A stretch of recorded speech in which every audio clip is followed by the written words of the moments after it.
Hello, today I'd like to introduce you to the concept of DIMS and SIMS. These are terms coined by the NOI Group of Australia, the Neuro Orthopedic Institute of Australia, an amazing group doing incredible work on the science of pain. So it's a great resource to check out if you haven't already. They have an excellent book called Explain Pain.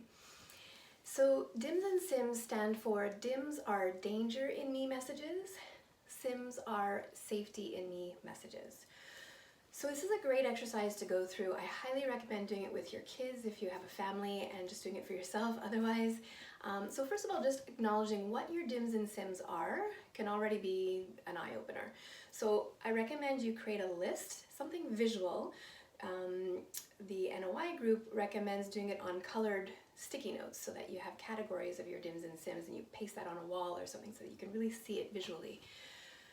So let's think of things that could be DIMS. So it could be things that you think, things that you say, things that you do, places you go, people you see, things that people say to you. And those categories are true both for DIMS and SIMS. So first step is to go through the process of writing down what are your DIMS, what are your SIMS.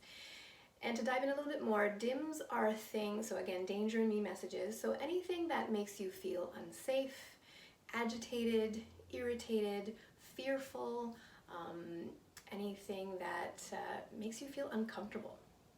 So anything that makes the system feel unsafe. So it doesn't necessarily have to be something that's quote unquote dangerous, but it's something that your nervous system recognizes as unsafe for you.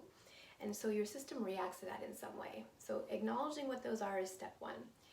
Your safety in me messages are all the things, same categories, all the things that give you a sense of safety, a sense of security, a sense of calm or peace or joy or love. So get those written down and see what they look like, what they are. There may be some things that are in both categories. So for example, you might have a friend who is a SIM because you love this friend and you care so much about them, but something about their personality drains your energy.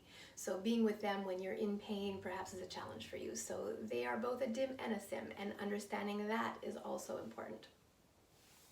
The second step, and it's mostly been talked about in research in terms of how it helps with pain. In my experience clinically, I have no idea if the research has been done on it. To my knowledge, it has not. But clinically, I've been seeing that it works just as well for anxiety. So you can try it out and see for yourself.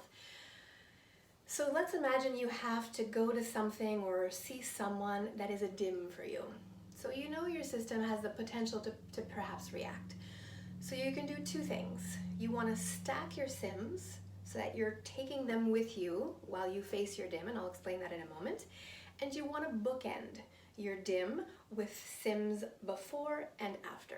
So let me try to give you a practical example of that. I'll use my own life as an example for this one. So I suffer from chronic pain. I have for about 10 years, and for I don't even know how long, at least 5 years, I think, I had to stop teaching.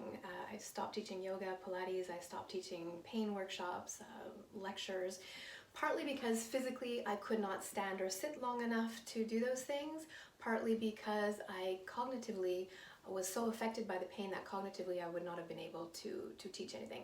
So it's actually only quite recently, in a little over a year ago, that I started getting back to teaching. Teaching is a huge SIM for me. It is one of my biggest loves.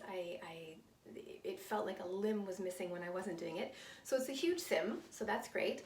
But at the same time, it's also a huge DIM for me.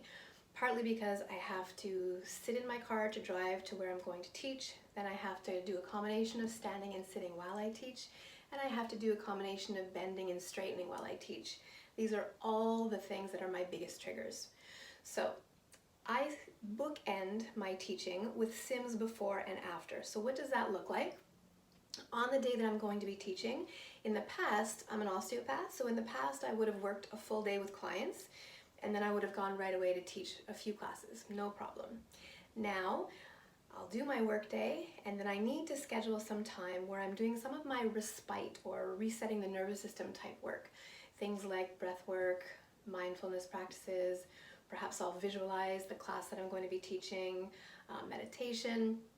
any of those types of practices that help to calm the nervous system down.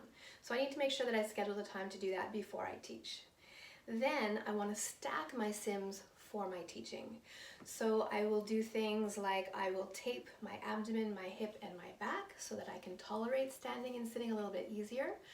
I bring hiking poles so that when I'm standing I have something to lean on. And I'll often bring a meditation chair, which I'm using right now, so that I can kneel supported instead of sitting cross-legged, which is also a challenge for me right now. So that's stacking my SIMS during. And then to finish bookending my DIMS, after the class, I also have to be mindful. So where before I may have been able to teach one or several classes and come home and cook myself dinner and do laundry and what have you, absolutely not possible now. I can barely stand up by the time I've finished teaching a class. So I need to make sure that I've planned ahead, that I've prepared a meal, that when I get home, I just need to heat it up and I don't have to use my standing time when I get home. And so while I'm waiting for my dinner to heat up, for example, I will again do some of those press the reset button or respite type practices. Again, breath work, mindfulness, meditation, visualization, or that I put up a practice recently, the sequence on the balls, which for me is very soothing for my nervous system. So I hope that makes a little bit of sense. Your DIMS and SIMS, it's really helpful to just, first of all, just know what they are. Second thing that's great is to learn, how does your body react to your DIMS? Does your body get tense? Does it flare up your pain? Does it trigger anxiety? Does it change your breathing? It's likely that it's more than one thing. Notice that. And then your SIMS, how does that change your system? Do certain SIMS help to calm down the breath, help to release the tension in your body, help to change the state of mind? That is the goal. So please try this practice. Write down your DIMS and SIMS, put them somewhere that you can see them. Practice stacking your SIMS when you're facing